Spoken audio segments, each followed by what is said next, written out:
It was not very long ago that many serious educators believed that education should confine itself solely to academics. This was a debate when I started on this committee, still in North Reading. That fortunately included arts. The attitude still exists in places and sometimes informs debates about funding, but education has to be about making students whole. It has to address health and wellness as well as the 3 R's.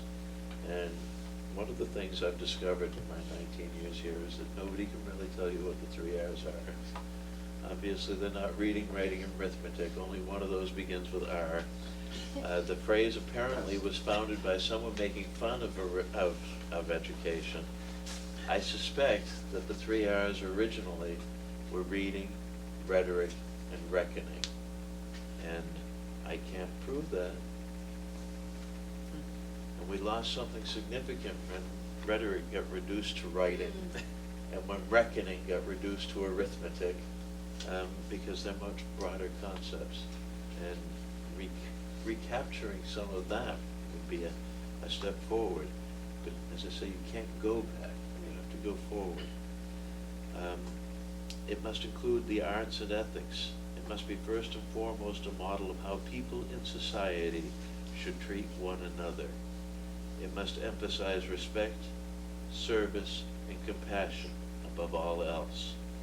This is still treacherous ground in the eyes of many, but the students are learning lessons every day from the examples of those who direct their education.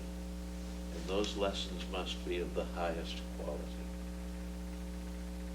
And I conclude these notes with something that is more personal. It has been a privilege to serve with so many wonderful people, so thoroughly committed to our children. So I will just close by reminding you of a wonderful Russian proverb about education. First, you love the child, then you teach him. That's what I miss about Steve. We won't have that kind of a discussion again. We may, Cliff, I don't know you. I mean, you understand? Yeah. So if you could I mean, make that available. It's very nice, Steve. That's great. That reading, writing, and Reading, did you read that Rhetoric. someplace yourself, or did you just think of that? I had to, I spent a long time trying to figure out what it could have been. Okay. And I think that's what it must have been, but I can't prove it. I mean, I could have read that. Got it. I just thought. No, you wouldn't have been reading it. Book of philosophy. I said, Mel, did you read that? History of That's- the education. That's what I was about to say. It's not Sports Illustrated. Discussion. thanks, Steve.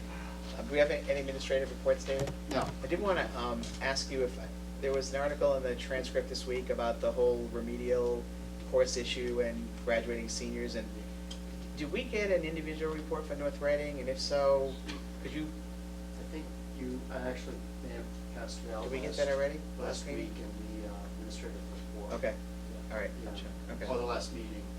Okay. About a quarter of our kids, wasn't No, around, more, 30%. Yeah. But the issue was, we don't really know what they're calling remedial courses, isn't that correct? That's correct. But we were no No different. higher or lower than surrounding Right. districts. Right. And this goes into discussions we've had before about tracking kids through their college experience.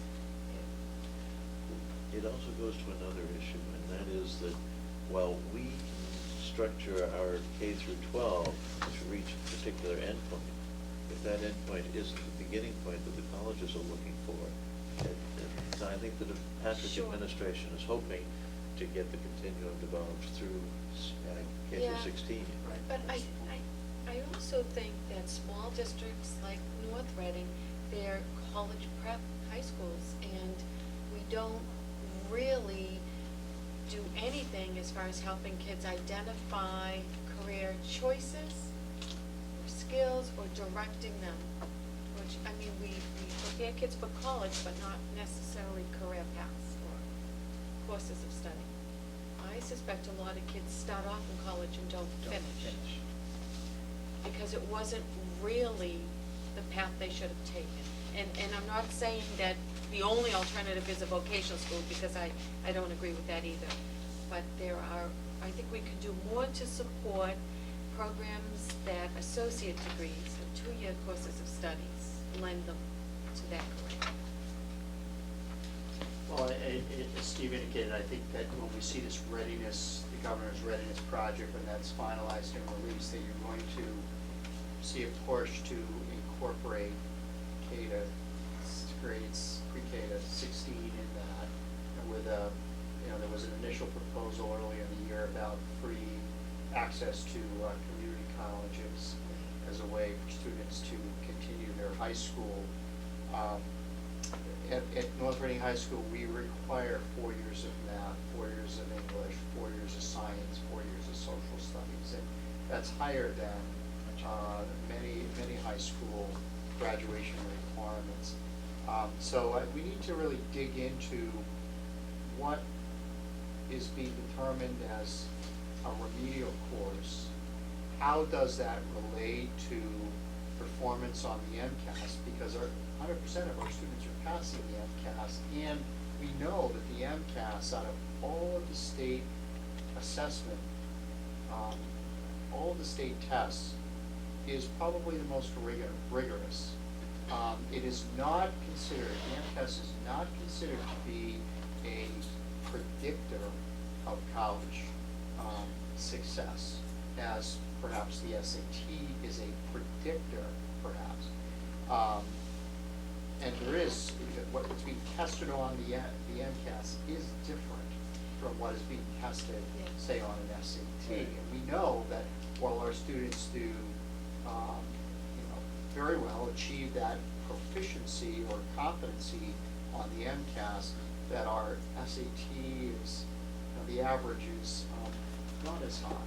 And it's closer to where the state average is. But still, how the state colleges and universities are assessing students, they're admitting them, and they're admitting them based on some pretty standardized tests. They're admitting them knowing that our students are performing at a high level on MCAS.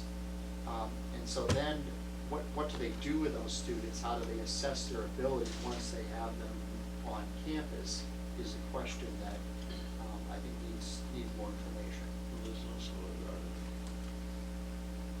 to pass the MCAS, you don't have to be proficient yet. Right.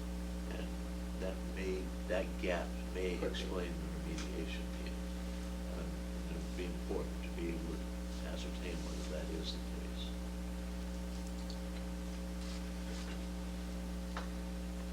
Okay, just future business, we have our reorganization meeting, or a regular meeting, on May 12th, which will follow the town election. And we have our regular meetings on May 27th, June 9th, and June 23rd. And what is the exact date of the election? Is it May 6th? May 6th. Don't forget to vote. Yep. May 6th. And I once again would like to thank Mr. Jervy for his years of service. Appreciate all you've done to help me and everybody else here, city and the community. I'm sure you won't stop volunteering your time with the community, it just won't be with us on Monday nights and. No, it won't be on Monday Right. nights. You can watch us on TV.